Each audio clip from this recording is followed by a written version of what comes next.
Hey Cloud Gamers, Amazon New World is back in beta, so we thought we'd dive in on the Maximum Settings 2080 Super Cloud Gaming PC here and see just how well Amazon New World runs now in the cloud.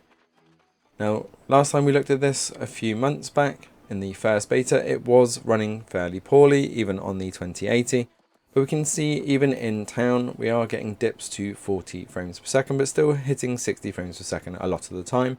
I am running at the high settings here, not the very high settings, and also at 1440p. You can see in town we're getting that good frames, and while fishing with those wonderful water effects, we're getting 70 frames per second plus. You can see that the GPU is pretty much maxed out here.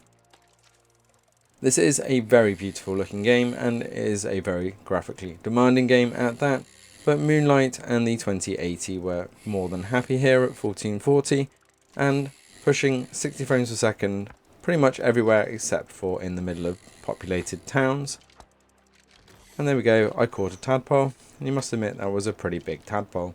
But look at these lighting effects as the sun was coming up through the forest, and in full daylight we can see all of these effects in one go.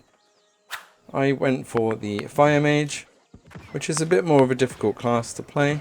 But you do get a flamethrower, so it is quite fun as well.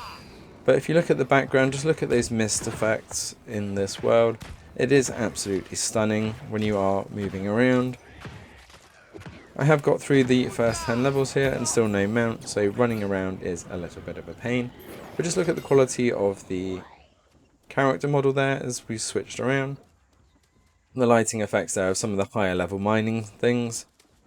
We do have quite a lot of crafting, and the sound for chopping wood and hitting boulders is actually really satisfying. And you'll hear in more wooded areas or large forests and things, you do get a bit of an echo as well, and it really does help with the immersion. The crafting is very well done. Some of the skills do take a bit of getting used to. The fishing mechanic has probably got to be one of the best that I've come across in games. The rest of the crafting here is mostly just push a button and wait. And you also need to eat and make food to keep your energy up, restore your MP and also your HP. You can see there's quite a lot of emphasis on team play as well, and you'll notice that if you do hit players you'll get a PvP kind of warning. You can't do PvP unless you opt into it, so even if you do hit players you just kind of get a "you're not in a PvP status" flag every now and then, and if you do switch to PvP mode, then only other PvP enabled players can kill you. So if you do want that bit of extra challenge, you can turn your PvP flag on, and you'll see players running around the map with a red icon and swords if they are in the PvP mode. Overall, Maximum Settings has been handling this game absolutely fine. New World has come on leaps and bounds since the initial version. Fishing aspect is one of the new additions, and they've really reworked some of the skill tree here.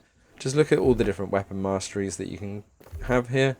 There is no real specialism as such, you just pick your weapon and build up your skill tree and level up your character to match those stats. So there's 5 main stats, and obviously they're geared towards sword, archery, or the different staffs, or the massive axes and hammers. So you really can mix and match your gameplay. You can carry 2 weapons, so you can build up 2 masteries. And I will probably stick with the fire staff as my primary and the sword and shield as the secondary, so that if you do get yourself into a bit of a bind, you can switch over into the close combat style. As you see here, we'll finish off with a bit more of the harvesting. Again, that mining sound is quite satisfying, and there's quite a few players saying that this is like Minecraft because of the amount of harvesting that you will do, including skinning for your meat and leather. And you can also build up your house, but you have to purchase a house first. So you'll see a few more videos of New World coming up, as we're going to see what this performs like on some of the other virtual PCs. So do keep your eye out for that video. Let us know what you think of New World and whether you were one of the pre-orders.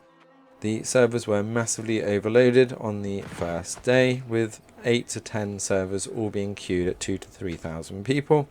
And it took me a good hour to actually get into the game on day 1. But trying it again kind of during the day this morning was absolutely fine. So hopefully that initial interest has died down a bit and we'll be staggering the amount of people going in at once. Thanks for watching. Don't forget to hit that subscribe button, stay up to date with all things cloud gaming, and we will see you next time.